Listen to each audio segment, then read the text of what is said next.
Beyond the Badge is brought to you by Ellen Wolfenson, International President's Premier, Coldwell Banker Burnett. Well, I started in 10/10/67. What I enjoyed about it was never knowing what was going to happen when I got to work. I loved it. I loved that feeling. You know, people say, well, I suppose you came on because you wanted to help people and all that. Well, yeah, that was part of it, but the big part was I wanted the excitement, not knowing what was going to happen each day coming to work.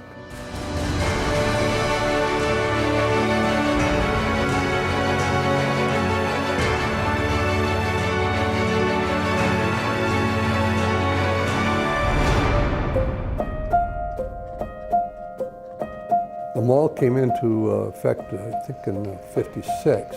It had a reputation for being one of the few, if the first closed-in mall in the United States. I first became an officer with Edina in, I think it was right on March 22nd, 1956. Southdale was built and people were shopping there. Of course, we had the age-old situation of shoplifting occurring on a grand scale.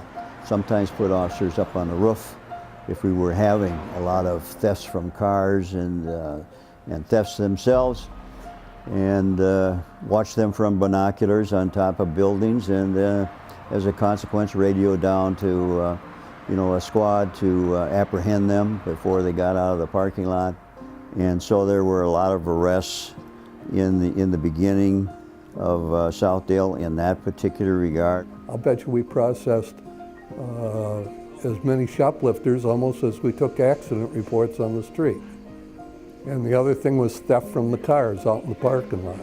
We had a lot of that, and, especially around Christmas time. In fact, it got so Southdale would hire us off duty to come and patrol their lot just to watch for this kind of thing. We had a lot of stolen cars, and of course we had people that thought their car was stolen. As you can imagine, when Southdale opened, people would go in shopping and not pay particular attention as to what lot they were parked in.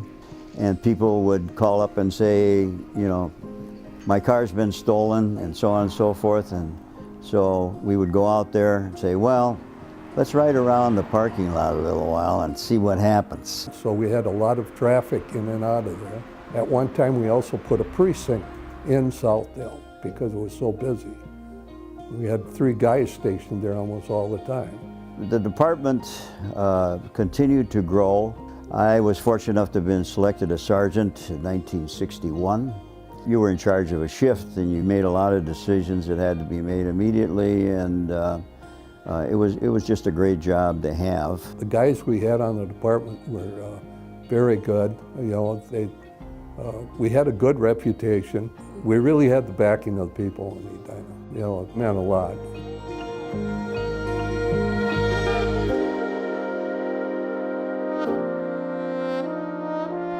To us, technology was the radar that we used. When you were in a squad car, you were married to that squad car because that was your only communication with the world. We had teletype, which was a machine, and of course it would be paper fed, and so bulletins would be coming out in regards to crimes occurring and so on in the metro area, and various messages back and forth between police departments and so on. So the dispatcher could contact other police agencies either by teletype or just getting on the phone and dispatcher to dispatcher type thing, and so on and so forth. So we had no idea that technology would develop the way that it did. Just to show you the changes, when you arrest someone for DWI, there's like DWI 4, 1, 2, 3, and 4. When I was on, there was only DWI. It was DWI, you know. Stuff like that, you know, there's been a lot of those kind of changes. We didn't have cell phones back then. You know, we depended on two-way radios, and we really didn't have, the computers were just coming around. We had one guy, Roger Owen, who took an interest in them, and learned a lot about them, but the rest of us, we are kind of left behind with the computers. In fact, the squads today have, I don't know what they do with all that equipment they got in. I was very proud of the fact that I was an officer in Edina. I knew the quality people that we had on the department, and I was proud to serve with them. It was just a culture and a mentality that where people gave their best and thought that their best certainly was that's the true sign of a professional.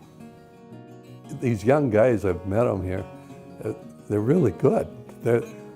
These kids that have do the investigations for white-collar crime and that, boy, they're so far advanced from where we were. White-collar crime was something literally new to us, and we weren't getting very far with it very fast.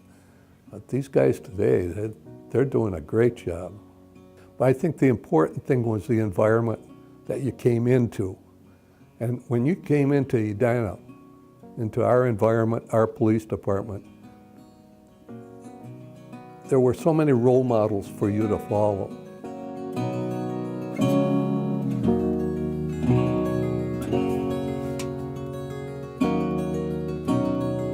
And I think as the years went by, those role models got better and better and better.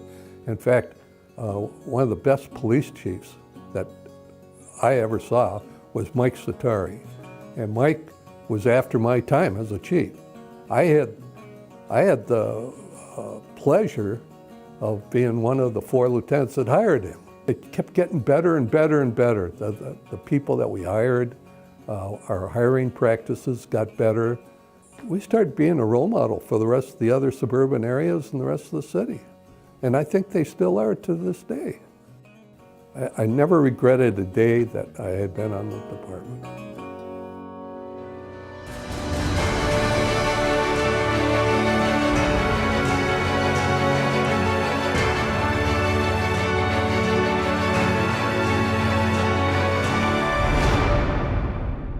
Beyond the Badge is brought to you by Ellen Wolfenson, International President's Premier, Coldwell Banker Burnett.